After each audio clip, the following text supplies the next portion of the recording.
Hindi mo na nga kailangan pumunta ng Fusion Alley para makatikim ng nagsasarapang mga pagkain. Mga trending na pagkain ay aking inomsiman dito sa may Ubando. Kaya kung trip mong mag-food trip, samahan mo ako dito ka-omsim. Tara, let's G!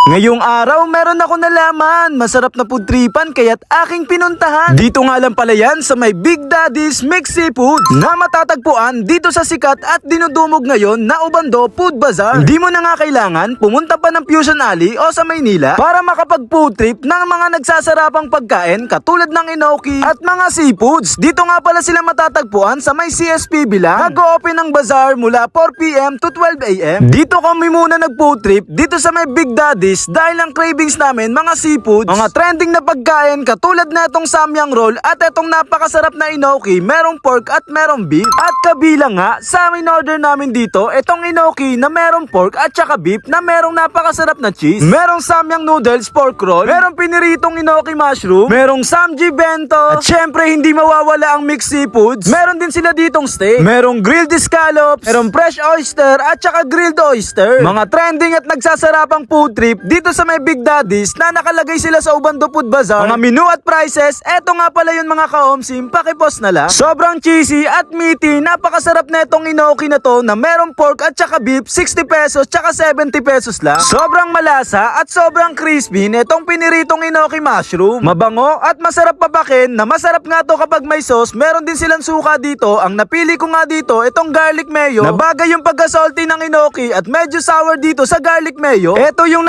trending na samyang noodle pork roll na sobrang lambot at saka cheesy, 179 lang to. Inagsama yung cheese at saka meat, meron na rin tong lettuce at saka samyang noodles. Kumpleto na dito yung samji bento na meron ng pork, lettuce, meron cheese at merong kimchi at meron potato marbles. Meron na rin palang kasamang rice. Kaya sa 119 ay pasok at busog ka dyan. Meron na nga rin pala silang steak na Big Daddy's steak na 179 nga lang. Sakto nga lang yung lambot neto at meron sila dalawang ditong sauce na kundi gravy o kaya yung Thai sauce. Meron din sila ditong grilled oyster, nasa halagang 25 per piece lang. Fresh na oyster na may kasamang cheese. Meron din sila ditong grilled na scallops na 15 pesos lang ang isa. Na meron din kasamang cheese, talagang solid din yan. Meron din sila ditong fresh na oyster na meron kasamang Thai sauce. Eto nga yung sauce na sinasabi ko kanina, na bagay dito sa oyster na yung lasa nga neto may pagka-spice at konting asin. At syempre hindi mawawala ang kilala sa kanila, itong mixed seafoods nila, na dito nga sila kilala at binabalik-balikan sila ng mga tao na siguradong pati sauce pa nga lang neto ay talagang ulam na. Kaya kung naghahanap ka na maraming food tripan, dito ka na pumunta sa may Ubando Food Bazaar. At huwag mong kalimutan food tripan, dito ang Big Daddy's. Ayun, isang masarap na food tripan na naman ang aking naomsiman banda sa may Ubando, Bulacan. Dahil alam nyo naman, food trip at good vibes lang ang lagi nating dala. Muli, ako nga pala to si Ka-Omsim. Maraming salamat sa inyo guys. Bye!